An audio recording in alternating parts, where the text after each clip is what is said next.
J'ai poignardé mon propre frère dans le noir de la cave familiale, sentant son sang chaud couler sur mes mains comme un vin de Bourgogne trop corsé. Ce n'était pas de la haine pure, non. C'était la justice d'un fils volé, un tribut payé pour des décennies de mensonges qui pourrissaient sous les plafonds haussmanniens de notre maison à Paris. Et tandis que son corps s'affaissait contre les casiers de bouteilles centenaires, j'ai murmuré, pour l'appartement, pour l'héritage, pour tout ce que tu m'as pris sans un mot. Mais attendez, ce n'est que le début. Le vrai scandale, c'est que j'ai ri, un rire qui résonnait comme un glas dans l'ombre. Paris, cette ville des lumières qui cache tant d'ombre, était le théâtre parfait pour notre tragédie familiale. J'étais Alexandre Duval, l'aîné invisible, celui qui avait sacrifié sa jeunesse pour l'empire vinicole de mon père, pendant que ma sœur Élise paradait dans les salons de Saint-Germain-des-Prés avec des amants interchangeables et des rêves de gloire littéraire. Ce dîner de Noël, sous les guirlandes scintillantes de notre hôtel particulier du Marais, avait été le catalyseur. Mes parents, ces aristocrates déchus drapés dans leur hypocrisie, avaient annoncé l'impensable. L'appartement de la rue des Rosiers, mon refuge secret acheté avec mes premières commissions, légué à Élise. Pour son avenir, avait-il dit, les yeux fuyants, comme si mon sang n'était pas aussi bleu que le sien. J'ai souri, trinqué au champagne millésimé, et dans l'heure qui suivit, j'ai ouvert la porte à l'inconnu, un serrurier aux mains gantées, engagé pour changer les serrures et effacer mon existence des murs que j'avais peints de mes propres rêves. Mais la vengeance n'est pas un vin qu'on boit d'un trait. Elle mûrit, elle fermente dans les caves les plus sombres de l'âme. Ce soir-là, en rentrant dans mon appartement, encore mien pour quelques heures, j'ai fouillé les tiroirs de mon bureau, cherchant non pas des preuves, mais des armes. J'ai trouvé une lettre jaunie, datant de 1995, pliée comme un secret trop lourd. Les aveux de mon père, confessant qu'il n'était pas mon père biologique. Élise, elle, était la bâtarde d'un amant de ma mère, un sculpteur italien volatile qui avait fui après une nuit d'ivresse à Venise. Pire, j'avais porté le poids de ses crimes. À 18 ans, quand le domaine avait frôlé la faillite à cause des dettes de jeu de mon frère adoptif. Non, mon demi-frère, Lucien, ce serpent que j'appelais frère, j'avais falsifié des documents fiscaux pour nous sauver. Lui s'en était tiré blanc comme neige. Moi, j'avais endossé la suspicion, les nuits en garde à vue, les regards en coin des employés. Pour la famille, m'avait-il susurré, sa main sur mon épaule comme une étreinte de Judas. Le lendemain, alors que la neige fondait en flaques sales sur les pavés de la Seine, j'ai commencé à tisser ma toile. Paris, avec ses ruelles labyrinthiques et ses cafés enfumés, est un complice idéal pour les vengeances froides. J'ai rencontré Victor, un ancien flic déchu du 36 quai des Orfèvres, dans un bistrot de Belleville où l'absinthe coule comme les regrets. « Je veux des dossiers », lui ai-je dit, glissant une enveloppe gonflée de billets sous la table. Victor, avec son nez cassé et son cynisme aiguisé comme une lame de guillotine, a ri. « Les Duval ? Ces vendanges empoisonnées ? Pour toi, mon fils prodigue, je creuserai jusqu'aux racines pourries. » En une semaine, il m'a livré un dossier cartonné, relié par un élastique usé. Photo granuleuse d'Élise en train de sniffer de la coke dans les backrooms des clubs de Pigalle. Lucien impliqué dans un trafic d'œuvres d'art volées pendant la pandémie, utilisant le réseau familial pour blanchir. Et mes parents, ces piliers de la bourgeoisie. Signataires d'un pacte notarié secret où ils m'avaient rayé de l'héritage en échange de mon silence sur l'adultère originel. La trahison était un puissant fond, et je m'y enfonçais avec délectation.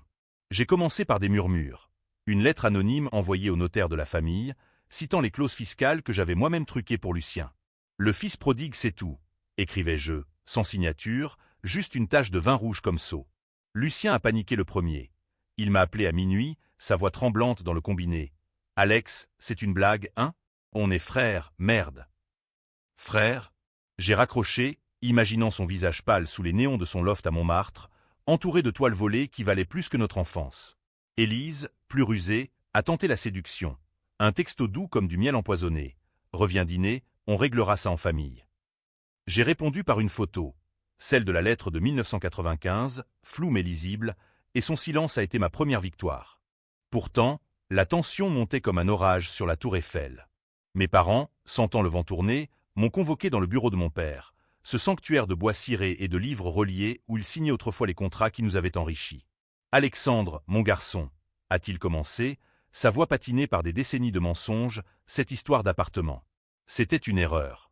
Élise a besoin de stabilité. Toi, tu es fort, indépendant. Indépendant ? J'ai éclaté de rire, un son rauque qui a fait trembler les vitres.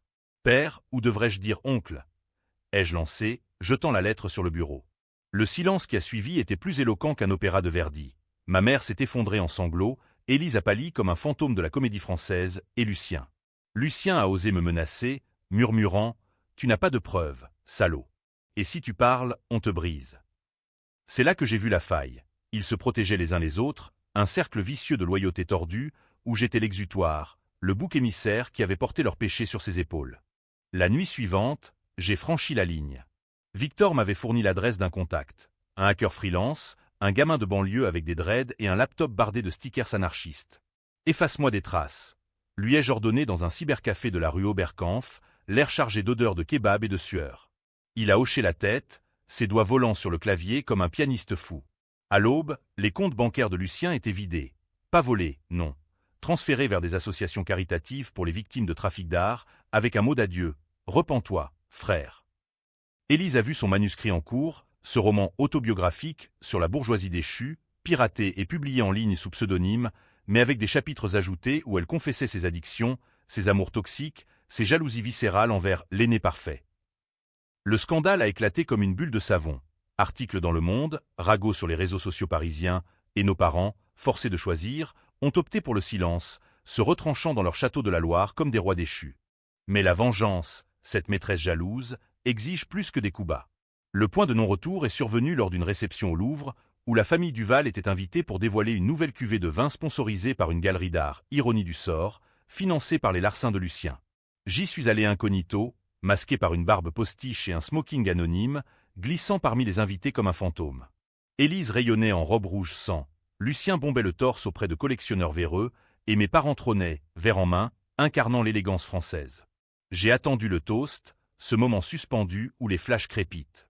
Puis, d'un geste fluide, j'ai renversé le contenu de mon flacon, un mélange maison d'acide dilué, subtil comme un poison de Borgia, dans la carafe centrale. Pas assez pour tuer, non. Juste pour brûler, pour marquer, pour que chaque gorgée rappelle la trahison. Le chaos a été exquis. Cris étouffés, vers qui volent, Élise hurlant tandis que des cloques se formaient sur ses lèvres pulpeuses. Lucien, plié en deux, vomissant ses secrets avec son dîner.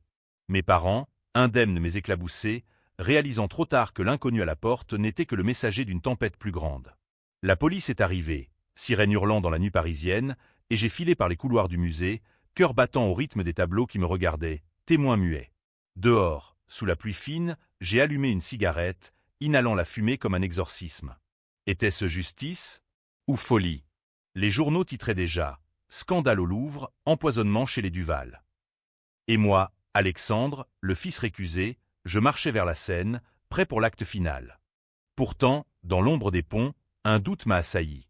Victor m'avait appelé. Ton dossier. Il y a plus.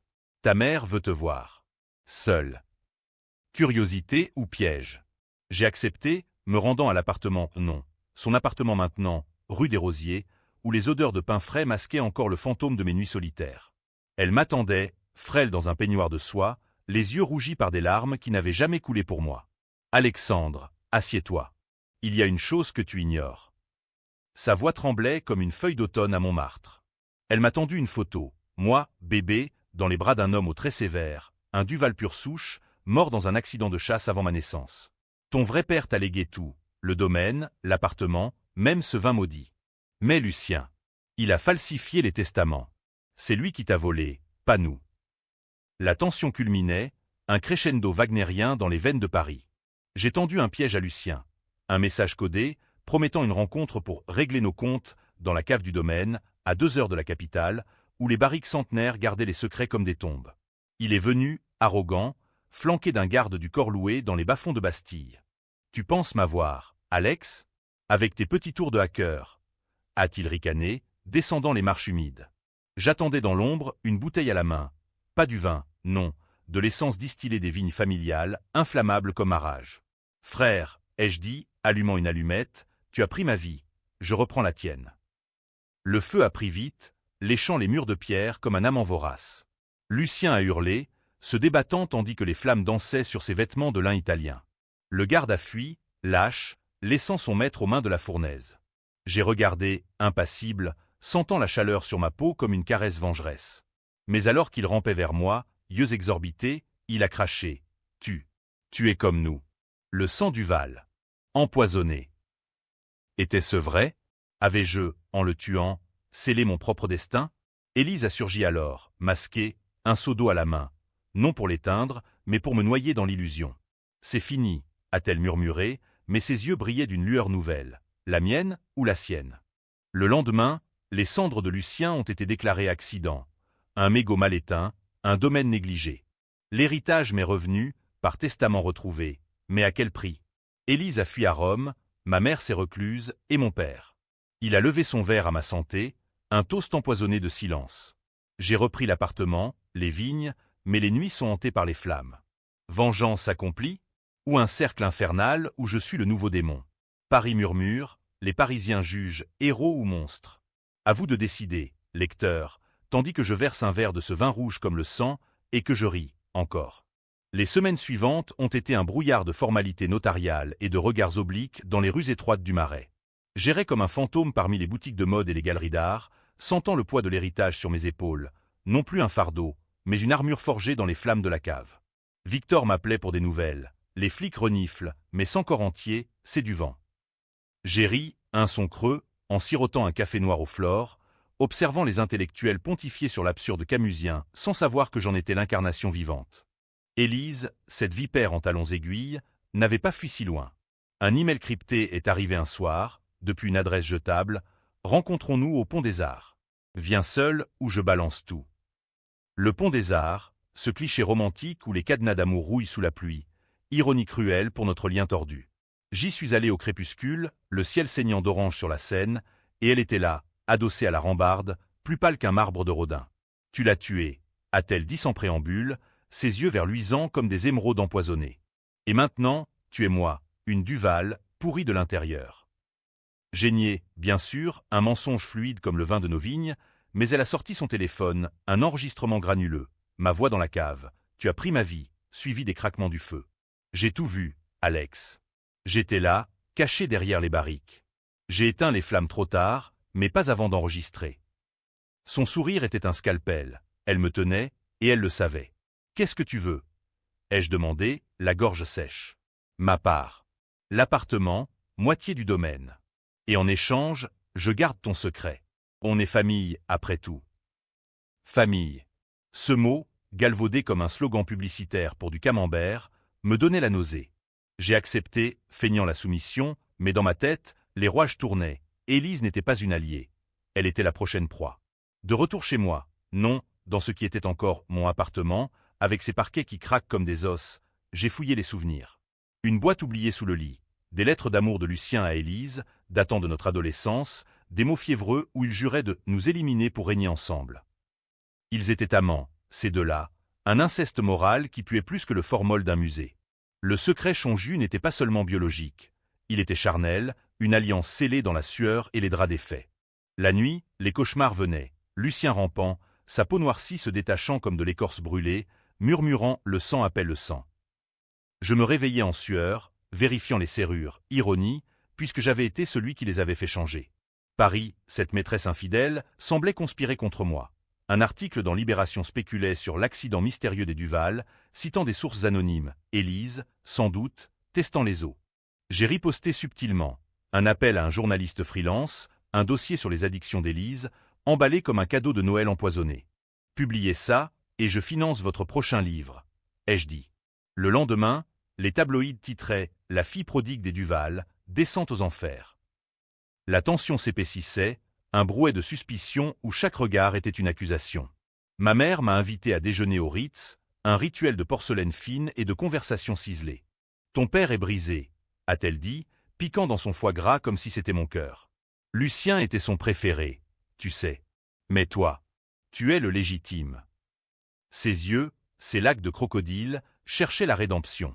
J'ai feint la compassion, versant du sel dans la plaie. Et Élise? Elle mérite quoi, mère? La guillotine pour ses mensonges. Elle a pâli, renversant son verre de sauterne. Ne la touche pas. Elle est fragile.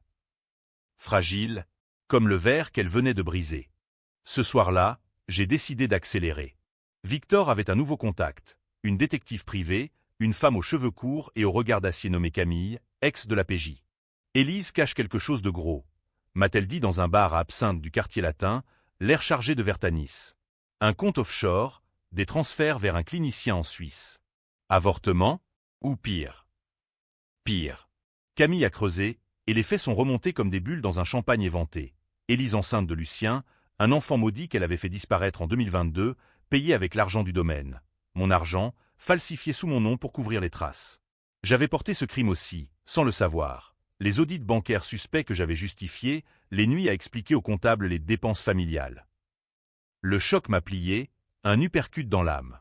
Élise n'était pas seulement voleuse. Elle était matricide potentielle, une médéa moderne dans les salons parisiens. J'ai confronté Camille. Prouve-le, et je double ta prime. Elle a hoché la tête, disparaissant dans la nuit comme une ombre de Balzac. Pendant ce temps, Élise pressait, des textos rageurs, signe les papiers, ou le monde saura pour la cave. J'ai répondu par un indice, une photo de l'échographie volée, anonyme mais claire. Son silence a duré 3 jours. 3 jours de tempête intérieure où j'ai marché le long des boulevards Haussmann, évitant les vitrines qui reflétaient un homme brisé ou libéré. La confrontation a eu lieu sous un ciel d'orage, au Père-Lachaise, parmi les tombes de Chopin et Proust, ces géants des passions humaines. Élise était là, cigarette aux lèvres, son manteau de cachemire trempé. « Tu sais pour l'enfant », a-t-elle dit d'emblée, sa voix un fil tendu. Il était de Lucien. De nous. Et toi? Tu aurais été le tonton parfait, hein? Son rire était hystérique, un éclat de porcelaine fêlée. J'ai approché, sentant la pluie comme des larmes divines. Pourquoi moi? Pourquoi m'avoir fait porter tout ça? Elle a haussé les épaules, théâtrale, parce que tu es faible, Alex. Le bon fils, le martyr. Nous, on vit, toi, tu expies. Faible? Le mot a allumé la mèche. J'ai sorti le dossier, copie des transferts, certificats médicaux falsifiés, le jetant à ses pieds dans la boue. Signe, ou ça part aux flics. Pas pour la cave, pour ton petit secret. Ses yeux se sont écarquillés, un cerf pris dans les phares. Puis, le twist, elle a souri, sortant son propre atout, un test ADN frais, prouvant que j'étais le père. Lucien était stérile, idiot. C'était ton enfant, une nuit d'ivresse après une dispute. J'ai tout arrangé pour qu'il porte le chapeau. Le monde a basculé. La pluie, les tombes, tout tournoyait. J'avais tué mon frère pour un fantôme et perdu mon propre sang. Pourtant, dans cette révélation, une clarté s'est faite. La vengeance n'était pas finie. Elle se muait en quelque chose de plus sombre, une rédemption tordue. Élise a tendu la main. On recommence? Toi et moi, les vrais Duval. J'ai hésité, le cœur déchiré entre haine et un amour maudit. Puis, j'ai pris sa main, scellant un pacte dans la boue du cimetière. Mais en mon fort intérieur, je jurais, elle paierait, pour l'enfant, pour tout. Les jours suivants ont été un ballet macabre de faux-semblants. Élise et moi, unis par le sang et le secret, avons feint la réconciliation, dîner aux chandelles dans l'appartement reconquis, où les murs encore imprégnés de mes anciens rêves absorbaient nos rires forcés. Paris, complice éternel, nous enveloppait de son manteau de brume hivernale, masquant les fissures sous un vernis d'élégance. Mais la nuit, seul, je revivais la révélation. Cet enfant, fruit d'une faiblesse alcoolisée lors d'une fête au Moulin Rouge, effacé comme un croquis raté. Était-ce un fils? Une fille? Un fantôme qui me entrait plus que Lucien? Ma mère, sentant le vent tourner, a tenté une intervention. Un thé l'après-midi à l'orangerie, parmi les nénuphons de monnaie qui flottaient comme des illusions. Fils, Élise est un poison. Laisse-la partir, reprends le domaine seul. Ses mains tremblaient sur la tasse de Darjeeling, révélant la femme brisée sous l'armure de la duchesse déchue. J'ai sondé, cherchant la vérité. Tu savais pour l'enfant. Elle a détourné le regard, vers les reflets dans l'étang. J'ai deviné.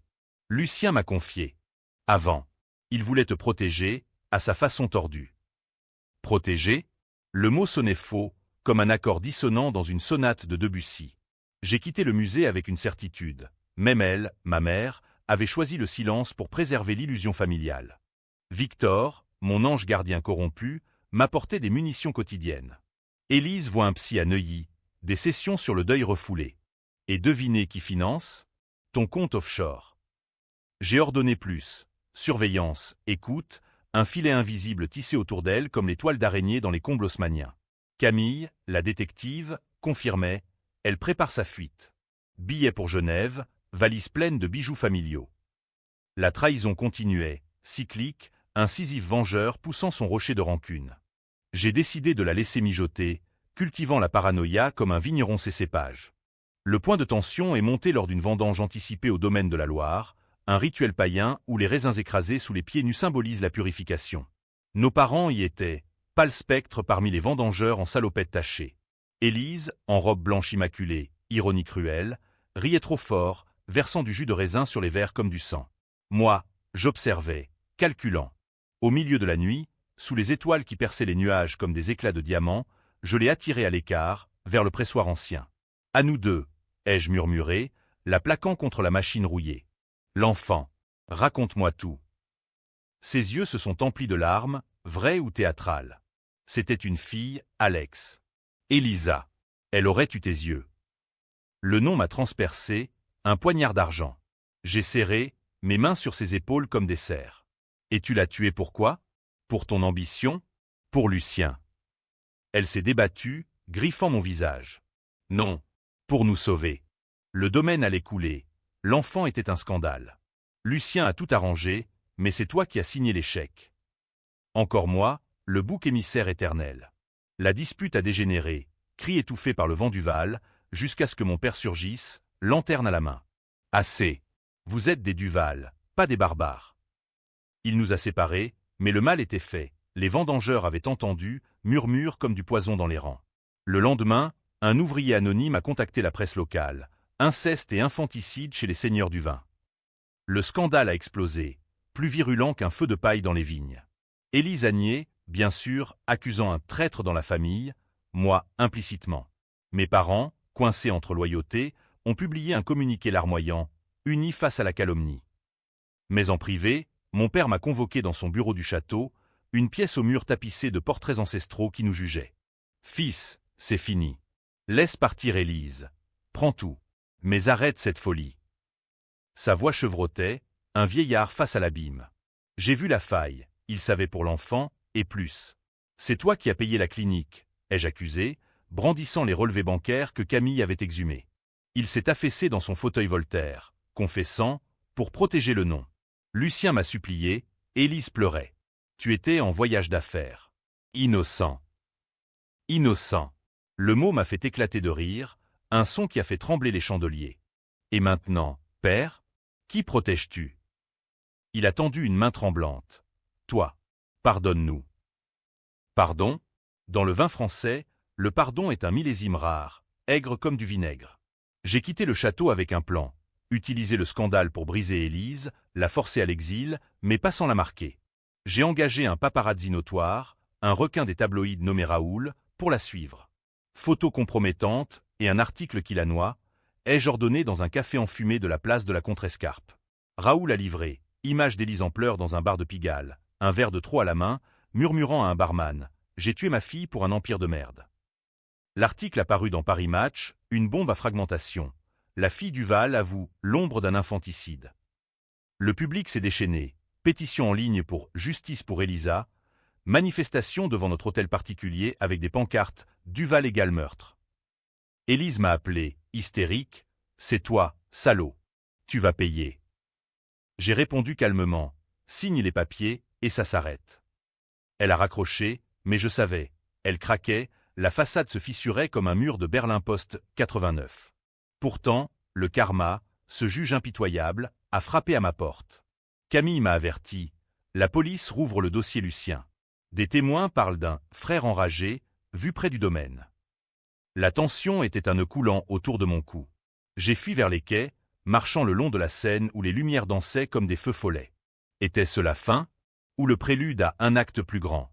La traque a commencé subtilement, comme une brume matinale sur la Loire qui étouffe les vignes.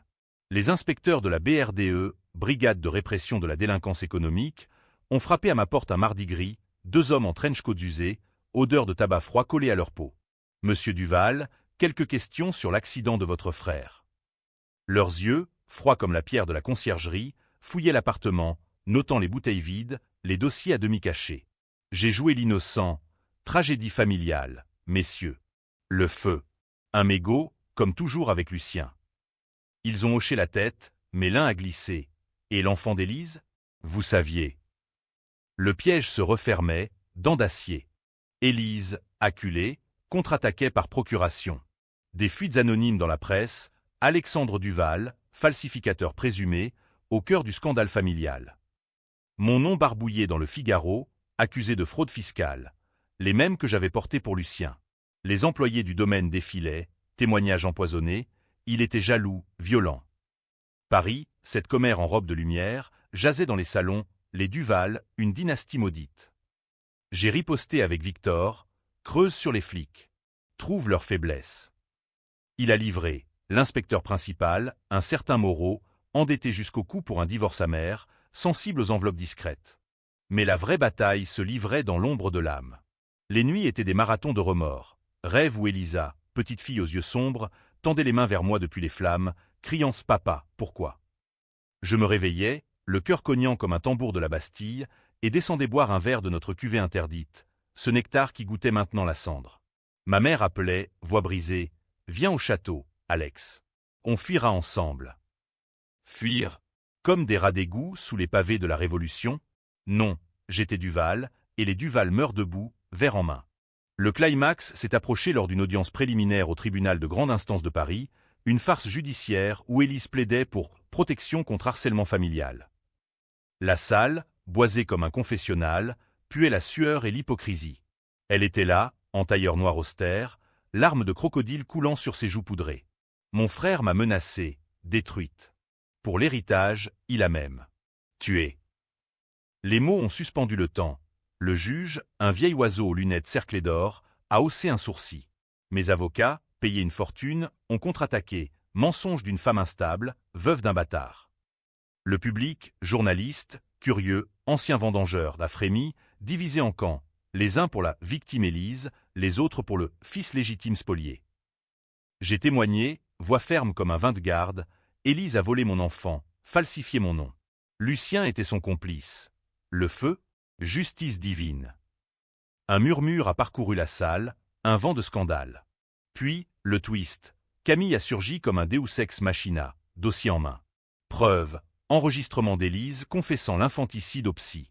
Et plus, elle a empoisonné le vin au Louvre, pas Alexandre.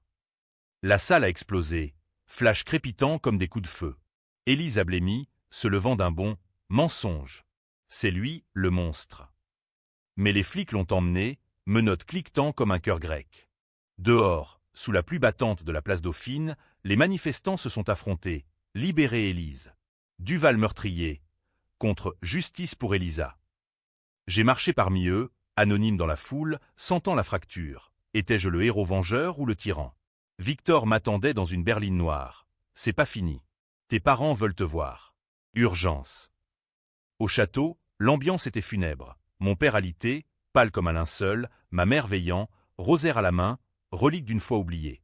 Alex, a-t-il croassé, Élise. Elle était enceinte à nouveau. De toi? Non, de Lucien post-mortem, par insémination. Mais elle voulait l'avortement pour te briser. Le révélation m'a foudroyé. Un autre enfant, un jumeau spectral? Non, un mensonge de plus, ou la vérité ultime. Mon père a tendu un testament frais. Tout à toi. Mais arrête. Ou tu deviens pire que nous. J'ai déchiré le papier, rage bouillonnant. Trop tard, père. La vengeance est ma vigne maintenant. La nuit, seul dans la tour du château, j'ai comploté l'acte final. Élise en cellule provisoire, mais ses avocats grattaient à la porte. J'ai visité, franchissant les grilles de la maison d'arrêt de Fresnes, odeur de désinfectant et de désespoir. Elle était là, sans maquillage, brisée comme une poupée de porcelaine. Alex, aide-moi. On peut s'en sortir. Ses yeux imploraient, mais je voyais le serpent. Signe la confession, ai-je dit, glissant un papier. Pour l'enfant, pour Lucien. Elle a signé, tremblante, et j'ai sorti le vrai atout, une fiole, pour ton silence éternel. Poison? Oh! Elle a bu, yeux fermés, et s'est effondrée. Simulation ou fin? Les gardes ont paniqué, médecin accouru. Coma, ont-ils dit. Irreversible. À suivre. Le coma d'Élise a été le point d'inflexion, un silence assourdissant qui a divisé le monde en deux. Ceux qui priaient pour son réveil, scandant « fraternité trahie » sous les fenêtres du domaine, et ceux qui crachaient sur ma tombe symbolique, meurtrier en liberté. Les médias, ces hyènes en cravate, festoyaient. Émission spéciale sur France 2 où des psys disséquaient la psyché du vengeur familial, débats enflammés sur CNews opposant féministes pro-Élise à conservateurs pro-héritage.